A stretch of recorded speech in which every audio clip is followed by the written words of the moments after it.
Hello, Broadlander here again. I've had a couple of requests via Facebook group and also on YouTube to do a video about servicing a Tilley lamp. So without further ado, that's what I'll do. I'll do it in two parts, and the first part will be stripping down and cleaning the various bits that need cleaning. Second part will be reassembling with new seals, fitting a mantle, filling and lighting. Thank you, please watch.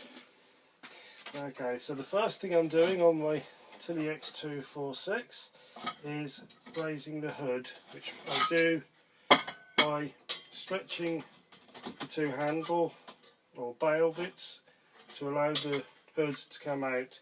Now this is quite a clean hood and has a burner held in by 3 nuts onto threaded arms. These are the breather tubes, and this is where the vaporizer goes through, draws the air in through the breather tubes, which is the nice hissing sound you get, and then a Bunsen flame comes out of here, which is contained in the mantle. So that looks fairly clean. However, if I suspected a blockage, I could use a small piece of wire as such to just rod through all of the little holes. In this case they all feel fairly clear, and if I blow in it, nothing's coming out. Again, if I suspected blockage in there, I would possibly, with some releasing agent, loosen these off, take them out and clean through the air holes which are in there. You can possibly do it without. You could try with perhaps a cotton bud, and yes, there is some rubbish coming out of there. If they haven't been used for a long while, insects, spiders tend to make their sort of homes in there, die in there, and then obviously it doesn't work so efficiently. So yes, there were some in there, nothing major in this case, and all fairly okay. I'm not going to undo that one because sometimes things do seize up, and I don't know if you can see on the video here, but the actual thread is all mangled on that particular one, and it's an unusable burner unless I can take him out and replace it. So never say never. The other two obviously seem okay. Maybe another day I'll use him. Right, this is the burner of the same type that's in the one I'm doing, the X246A. Sorry, X246. Sometimes in the X246A and B they have a shorter burner, and that one is held on by only one little piece of metal, which is held in place by a split pin. So again, that's an easier one to take out and clean if needs be. Okay, so having checked the hood, I'll take the glass out. The glass really only needs a clean, which I would do with some washing up liquid in some warm soapy water, and then just leave him to dry. So I don't think I need to show that. Now I'll work my way through. Everything on a Tilley should be finger tight, and as this one proves, not everything is finger tight. So very carefully with a pair of pliers,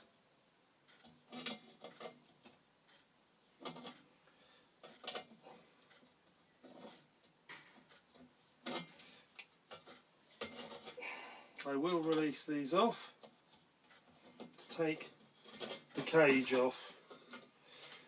Again, on the X246B, the newer model, there would be just a single gland nut to release the whole frame. But the principle is pretty much the same. Okay, now that lifts off If this was really rusty, I think I'd perhaps go over it with a wire brush and perhaps a bit of steel wool, but as this is a user lamp, or will be a user lamp, the rust that's on there is minimal. Okay, now I'm going to remove the vaporizer, which was finger tight, which is good. And oops, the reason that was finger tight is there appears to be no rubber seal washer on there.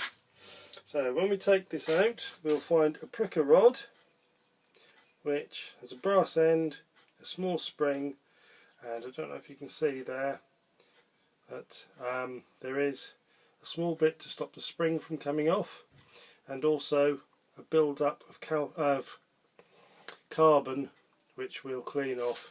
So to clean that off, I've got some 320 gauge wet and dry, which I'm going to use dry, and just a very gentle rub with that. We'll bring that back to where we want it to be. It's a very fine grade, so it's not scarring it too much. Generally speaking, unless there's a big build-up beyond the little spring stopper, I don't tend to clean those for fear of damaging the very fine pricker needle. But I don't know if you can see on the video again, this part of the pricker rod is much cleaner now. If I suspected a huge amount of carbon deposit in here, I could heat this with a blowtorch and quench it in oil, and that would throw out any carbon that's in there with repeated applications of heat and quench. You can use water, but personally I'd rather use oil. I don't like putting water into something that can then corrode. So that is as clean as it needs to be. You can either blow through the vaporizer to see if there's air coming through the hole, but what I prefer to do is to put the pricker rod back in, stand it on something and press down, and then you can feel the top of the pricker coming through the vaporizer. So that bit's all done. Now we're removing the control cock, which just nicely unscrews, and again this one fortunately is only finger tight. There is normally a washer around there, but that has stayed seated in, so we'll come on to that. Okay, so again, oh, that came out, that surprised me. In here is a non-return valve and a cam operating shaft, like so, which raises and lowers the pricker rod, and also at the same time opens or shuts the non-return valve. So inside here is a little brass cup, a spring, and what should be a nice soft washer. In this case the washer is absolutely rock hard and needs replacing. We'll do that in the next video. That looks nice and clean. The only bit that probably needs some attention will be the fine mesh gauze on there, and with that I will use a toothbrush and just gently scrub it and blow it. The rest of it all looks clean, and I can now see daylight easily through there. Okay, so that's all ready for the next time. Now we also have right, this knob pulls off. If you have the shorter squatter one with Tilley written on it, it unscrews in an anti-clockwise direction. Obviously this one has pulled off nicely, and in here is the rotating shaft for the cam, and paraffin will leak from there. Inside this little cover is a small gland washer, perhaps a little bit harder to get out. And looking at this, Yeah, I'm going to have to dig that one out, perhaps with a screwdriver, minding that I don't damage the internal thread.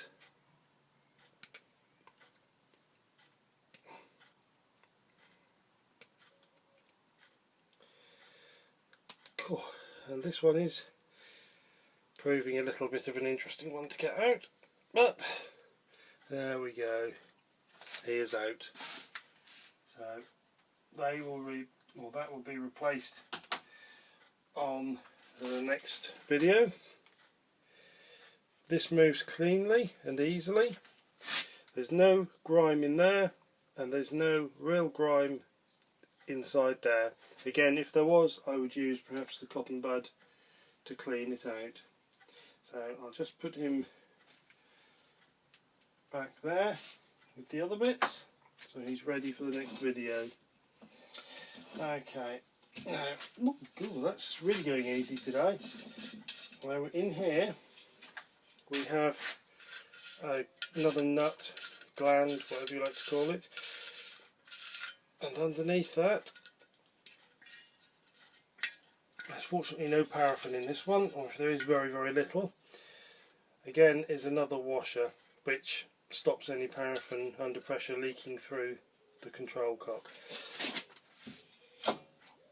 The brass gland nut that I've just taken out allows for adjustment of the control cock, so that when you screw it all together it doesn't end up in line with one of the uprights of the frame. If it does, then you can adjust the control cock by altering the height of this gland, and again I'll show that when we come to putting it together.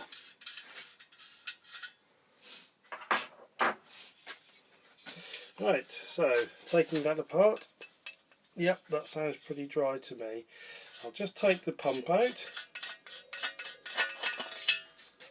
A little bit of dampness on there, but not a lot. Now,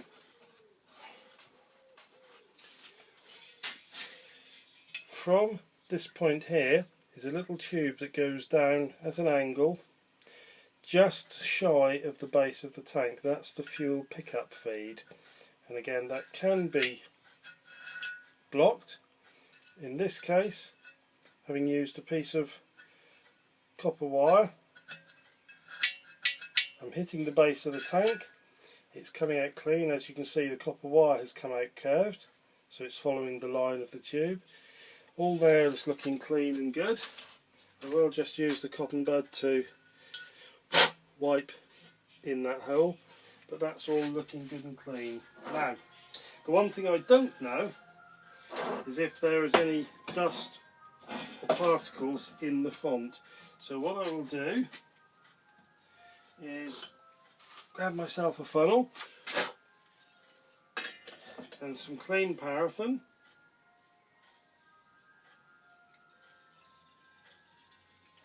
not too much, just enough.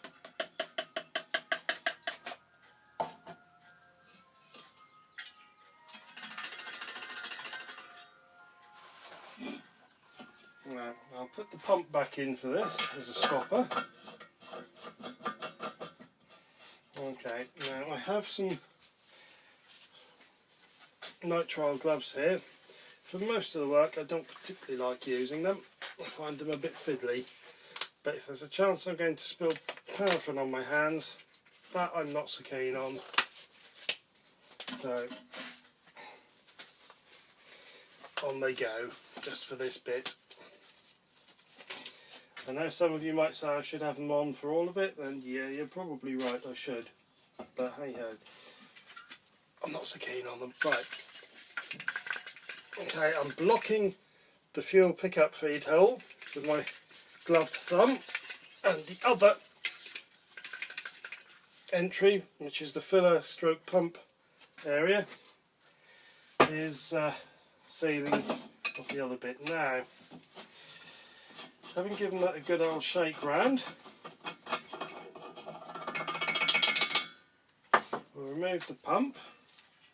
This is the bit where I usually spill up my hand. We'll see what colour this pours out. And I have to say, very surprisingly, there is not too much grit, grime and dust in there. It doesn't look particularly cloudy, so that's all a bonus. So we'll just wipe any paraffin spillages off of the tank or font, put him to one side, and we'll have a look at the pump. Now the pump is building a small amount of pressure up, and we have got in here, just like the control cock, another non-return valve. Same spring idea, same brass cap, same little washer. Again, that washer is looking quite soft and looks like it needs replacing, so we will do that on the next one. And we'll undo the pump rod. In here we have a spring on a brass shaft, a backing plate, a split nut and a locking nut, and a nice leather washer. The washer's looking quite worn. I think perhaps we'll replace that with a new one again when we do the other part of the service. Okay, we're now removing the locking part of the pump, and in here is a little brass ring and another rubber washer. This one doesn't feel too bad, but for the sake of the video I will replace it so that everything goes on as is.